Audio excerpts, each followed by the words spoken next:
السلام علیکم۔ آج ہم باب صوم سیرت طیبہ صلی اللہ علیہ وسلم سے سبق صلح حدیبیہ پڑھیں گے۔ ہجرت مدینہ کے چھٹے سال نبی کریم صلی اللہ علیہ وسلم نے خواب دیکھا کہ آپ صلی اللہ علیہ وسلم صحابہ کرام رضی اللہ تعالیٰ عنہ کے ساتھ مکہ میں داخل ہوئے ہیں اور عمرہ ادا فرمایا ہے۔ نبی کریم صلی اللہ علیہ وسلم یکم ذی القعدہ سن 6 ہجری کو 1400 صحابہ کرام کے ہمراہ عمرے کے مقدس سفر پر روانہ ہوئے۔ قافلے کے سامان میں ہدا کے 70 اونٹ بھی شامل تھے، جن پر اس دور کے رواج کے مطابق نشان لگا دیے گئے تھے تاکہ لوگوں کو دور سے ہی معلوم ہو جائے کہ وہ قربانی کے جانور کے لیے ہیں۔ صحابہ کرام رضی اللہ تعالیٰ عنہ کے پاس صرف تلواریں تھیں جو اس دور میں قافلوں کی حفاظت کے لیے ساتھ رکھی جاتی تھیں۔ عمرہ کے لیے جانے والے مسلمانوں کا یہ قافلہ جب اسفان کے مقام پر پہنچا تو نبی کریم صلی اللہ علیہ وسلم کو اطلاع ملی کہ قریش نے اپنے اتحادیوں کے ساتھ مل کر ذی طویٰ کی وادی میں مسلمانوں کا راستہ روکنے کے لیے ایک بڑا لشکر جمع کیا ہے اور عہد کیا ہے کہ وہ ہر صورت مسلمانوں کو عمرہ کرنے سے روکیں گے۔ نبی کریم صلی اللہ علیہ وسلم نے حضرت عثمان بن عفان رضی اللہ تعالیٰ عنہ کو قریش کے پاس اپنا سفیر بنا کر بھیجا، جو قریش میں بہت معزز سمجھے جاتے تھے۔ انہوں نے ابو سفیان کے پاس جا کر مسلمانوں کے مکہ میں 3 روز ٹھہرنے اور عمرہ کرنے کی بات کی۔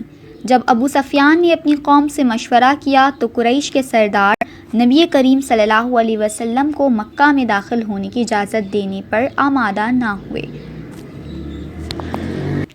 تاہم انہوں نے حضرت عثمان رضی اللہ تعالیٰ عنہ سے کہا کہ اگر وہ چاہے تو عمرہ کر سکتے ہیں، لیکن حضرت عثمان رضی اللہ تعالیٰ عنہ نے نبی کریم صلی اللہ علیہ وسلم اور دوسرے صحابہ کرام رضی اللہ تعالیٰ عنہ کے بغیر عمرہ یا طواف کرنا مناسب نہ سمجھا اور انکار کر دیا۔ حضرت عثمان رضی اللہ تعالیٰ عنہ کے انکار پر مکہ کے سرداروں نے انہیں روک لیا۔ جب حضرت عثمان رضی اللہ تعالیٰ عنہ کے آنے میں تاخیر ہوئی تو مسلمانوں میں یہ خبر مشہور ہو گئی کہ حضرت عثمان رضی اللہ تعالیٰ عنہ کو شہید کر دیا گیا ہے۔ نبی کریم صلی اللہ علیہ وسلم کو حضرت عثمان رضی اللہ تعالیٰ عنہ کے بارے میں خبر ملی تو آپ صلی اللہ علیہ وسلم نے فرمایا، اب ہم جنگ کیے بغیر واپس نہیں جائیں گے۔ اس کے بعد نبی کریم صلی اللہ علیہ وسلم ببول کے درخت کے نیچے بیٹھ گئے اور صحابہ کرام رضی اللہ تعالیٰ عنہ نے آپ صلی اللہ علیہ وسلم کے ہاتھ پر بیعت کی کہ حضرت عثمان رضی اللہ تعالیٰ عنہ کے خون کا بدلہ لیں گے اور آپ صلی اللہ علیہ وسلم کی ہمراہی میں آخری دم تک لڑیں گے۔ تاریخ میں یہ واقعہ بیعت رضوان کے نام سے مشہور ہوا۔ اللہ تعالیٰ اس بیعت سے اتنا خوش ہوا کہ قرآن مجید میں اس کا ذکر فرمایا، جو لوگ تم سے بیعت کرتے ہیں وہ اللہ سے بیعت کرتے ہیں۔ جب کفار مکہ کو مسلمانوں کے ارادوں کی خبر ہوئی تو پریشان ہو گئے، کیونکہ اس سے پہلے وہ کئی غزوات میں مسلمانوں کا سامنا کر چکے تھے۔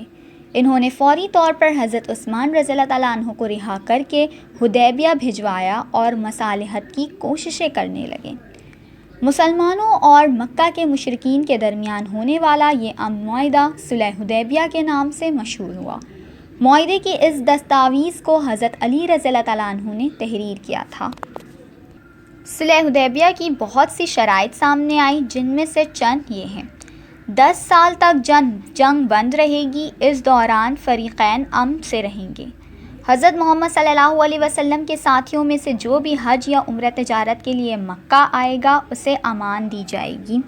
فریقین ایک دوسرے سے بدعہدی نہیں کریں گے۔ عرب کے قبیلے مسلمان یا قریش مکہ کا ساتھ دینے میں آزاد ہوں گے۔ اس سال مسلمان مدینہ واپس چلے جائیں گے اور اگلے سال عمرہ کرنے کے لیے آئیں گے۔ ہمارے اور تمہارے حقوق برابر ہوں گے۔ مکہ سے روانگی کے بعد سورہ فتح کی آیت نازل ہوئی، جن میں اللہ تعالیٰ نے اسے فتح مبین یعنی کھلی فتح کا نام دیا۔ ترجمہ: اے نبی صلی اللہ علیہ وسلم، ہم نے تم کو فتح دی، فتح بھی کھلی اور واضح، تاکہ اللہ تمہاری اگلی اور پچھلی کوتاہیاں بخش دے اور تم پر اپنی نعمت پوری کر دے اور تمہیں سیدھے راستے چلائے۔ صلح حدیبیہ کے نتیجے میں کفار نے ایک طرح سے ریاست مدینہ کے وجود کو تسلیم کر لیا۔ کچھ دن بعد ابو جندل رضی اللہ تعالیٰ عنہ اور ابو بصیر رضی اللہ تعالیٰ عنہ نے قریش کی قید سے نجات پا کر ساحلی علاقے میں پناہ حاصل کر لی اور آہستہ آہستہ مکہ سے آنے والے دوسرے مسلمان بھی وہاں جمع ہو گئے، جنہوں نے قریش کے تجارتی قافلوں کو روکنا شروع کر دیا، جس سے تنگ آ کر قریش مکہ نے معاہدے کی تیسری شرط خود ہی ختم کر دی اور مسلمانوں کے لیے مدینے کا راستہ کھول دیا۔ بچوں، صلح حدیبیہ ہم نے پڑھ لیا، اب آپ اس سبق کو دوبارہ پڑھیں۔ شکریہ۔